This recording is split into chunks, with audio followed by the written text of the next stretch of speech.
Assalamualaikum warahmatullahi wabarakatuh. Halo semuanya, apa kabar kalian semua? Semoga kalian semua selalu sehat ya, dan selalu menjaga kesehatan di masa pandemi saat ini. Untuk memulai pembelajaran pada pagi hari ini, alangkah lebih baiknya kita berdoa menurut agama dan keyakinan masing-masing. Berdoa dipersilahkan. Selesai.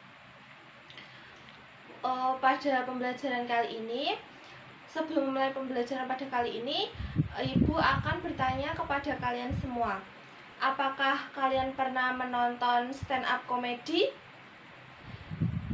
Biasanya pernah ya. Kalau yang belum pernah, kalian bisa menonton lewat YouTube ataupun TV, biasanya itu di Indosiar. Dalam stand up comedy itu biasanya membahas tentang apa ya? Ya, dalam stand up comedy itu biasanya orang-orang menyindir atau mengkritik seseorang, akan tetapi caranya dengan menggunakan komedi. Nah, Ibu, kenapa sih pembelajaran kali ini membahas tentang stand up comedy?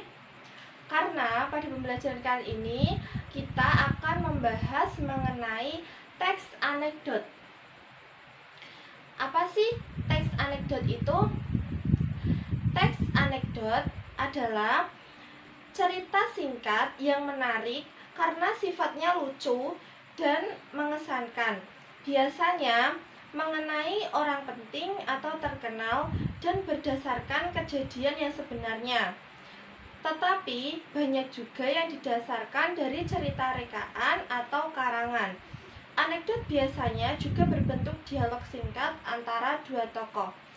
Jadi seperti yang Ibu jelaskan tadi, teks anekdot adalah sebuah teks yang membahas atau menceritakan sebuah kisah yang di dalamnya itu mengkritik atau menasehati. Anekdot digunakan untuk menyampaikan kritik, tetapi tidak dengan cara yang kasar, melainkan dengan humor. Selain itu, teks anekdot juga memuat amanat, pesan moral, ataupun kebenaran secara umum. Jadi, biasanya dalam teks anekdot itu, mereka memiliki pesan atau tujuan yang ingin disampaikan kepada para pembacanya lewat cerita humor yang ia ceritakan. Selanjutnya, apa sih tujuan dari teks anekdot itu? Teks anekdot bertujuan yang pertama yaitu untuk membangkitkan tawa bagi pembacanya. Jadi, dalam sebuah teks anekdot, biasanya orang akan tertawa atau tersenyum saat membacanya. Tujuan yang kedua yaitu sebagai sarana penghibur. Jadi sudah jelas ya, karena sifatnya itu membuat tertawa sehingga bisa menghibur bagi para pembacanya. Setelah itu, tujuan yang ketiga adalah sebagai sarana pengkritik. Seperti yang Ibu jelaskan tadi, dalam teks anekdot biasanya berisi tentang kritikan atau kritik dari seseorang yang ditujukan kepada orang lain.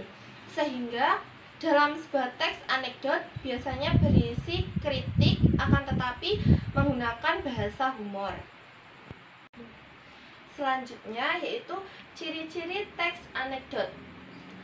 Ciri yang pertama yaitu teks anekdot merupakan kisah nyata atau benar-benar terjadi di masyarakat.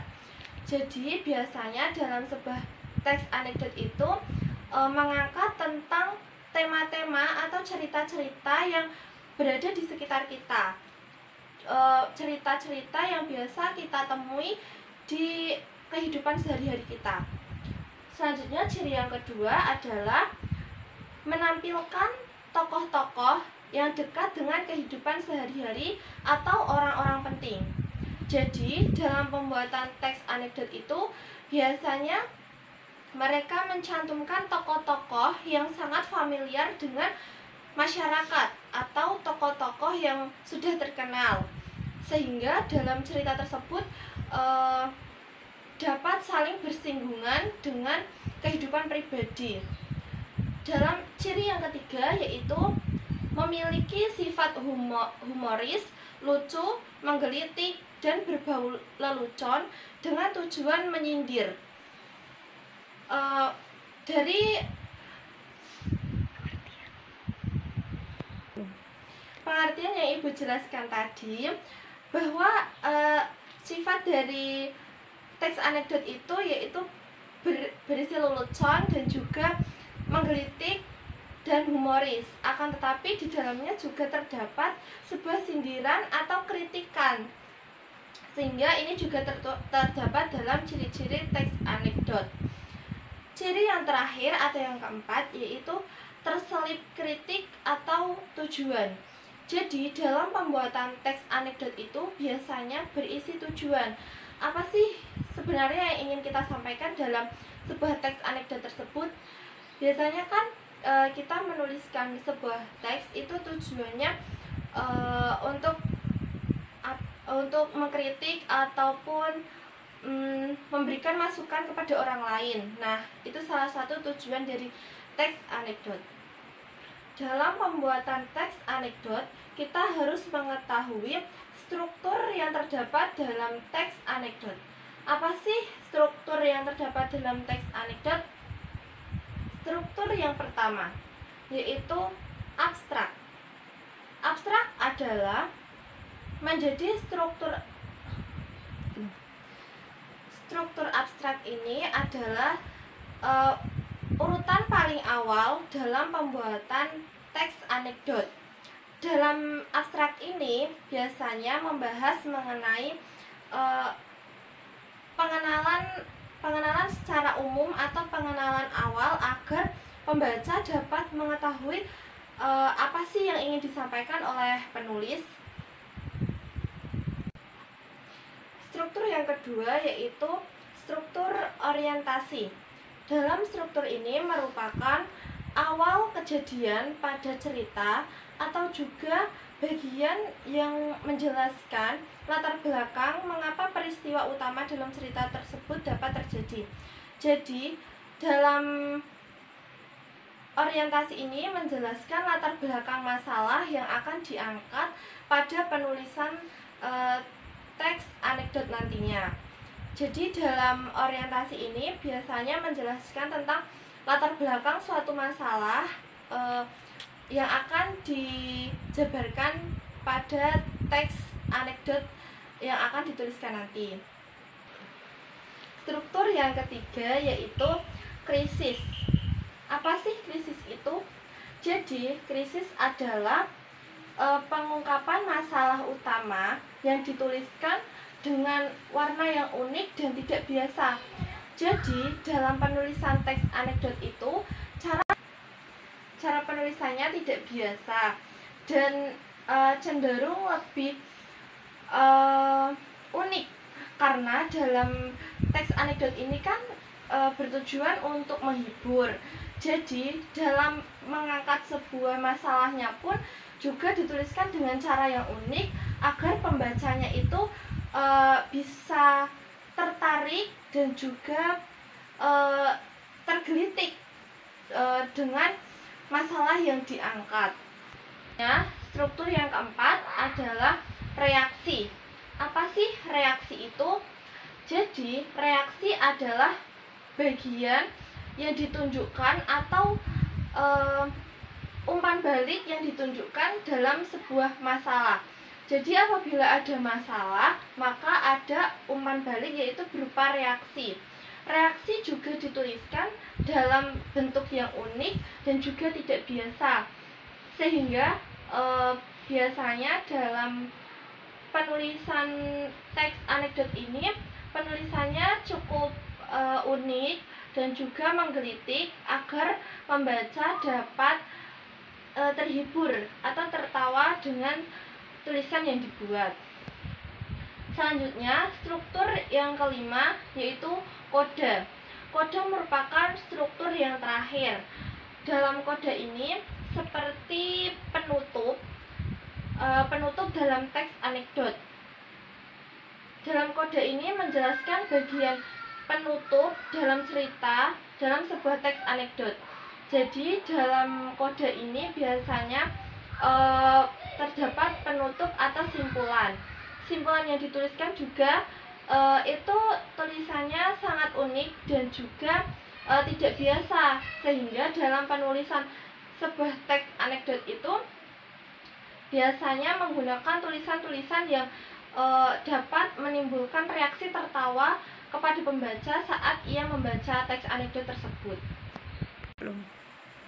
Selanjutnya kita akan membahas mengenai kebahasaan teks anekdot.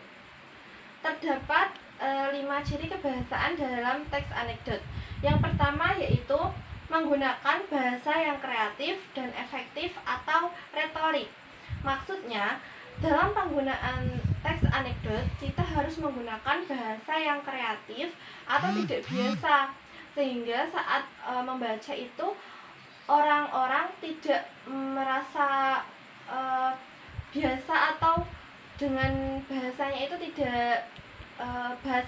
tidak biasa. Jadi mereka itu tidak bosan saat membacanya. Dalam struktur kebahasaan yang selanjutnya, yang kedua yaitu memakai keterangan waktu lampau atau masa lalu.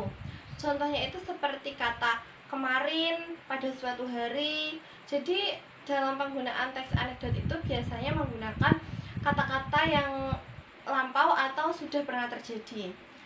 Struktur yang ketiga yaitu menggunakan kata predikat atau kata kerja. Selanjutnya, yang keempat yaitu menggunakan kalimat perintah. Biasanya dalam sebuah teks anekdot itu menggunakan kalimat perintah. Kebahasaan yang kelima atau yang terakhir yaitu dibuat secara runtut dan kronologis. Jadi dalam menceritakan sebuah teks anekdot, kita harus menceritakannya secara runtut, mulai dari awal cerita hingga akhir cerita harus diceritakan secara runtut dan kronologis. Karena jika cerita itu tidak runtut, maka pembaca akan merasa ada sesuatu yang hilang dalam cerita tersebut. Jadi lebih baik apabila kita menceritakannya secara runtut dari awal hingga akhir. Nah, sekarang kita akan melihat contoh dari teks anekdot. Dalam contoh tersebut terdapat contoh teks anekdot yang berjudul Obat Sakit Kepala. Kalian bisa membacanya sendiri ya. Dalam contoh ini menceritakan sebuah peristiwa di mana terdapat kakek dan cucunya yang tinggal bersama. Kakek tersebut melihat sebuah iklan di TV tentang obat sakit kepala, di mana apabila obat sakit kepala itu diminum, maka orang yang meminumnya akan sembuh dengan cepat atau segera. Nah, dalam contoh ini dijelaskan juga apabila kakek itu merasa pusing dan meminta cucunya untuk membelikan obat sakit kepala tersebut. Setelah cucunya itu membelikan obat sakit kepala tersebut, kakeknya langsung meminum obat sakit kepala tersebut. Akan tetapi cucunya itu merasa heran dan sangat kaget saat melihat kakeknya itu meminum obat sakit kepala, karena saat itu masih bulan puasa, sehingga cucunya bertanya kepada sang kakek, kenapa sih kakek meminum obat sakit kepala pada waktu puasa?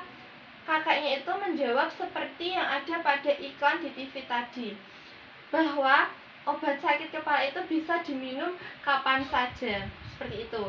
Nah, dari cerita ini kita dapat melihat bahwa terdapat sebuah cerita yang ingin disampaikan oleh penulis kepada pembacanya, bertujuan untuk menginformasikan sesuatu dan juga bersifat humor.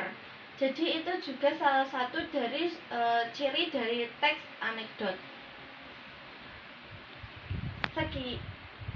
Sekian dari Ibu dalam penjelasan mengenai teks anekdot.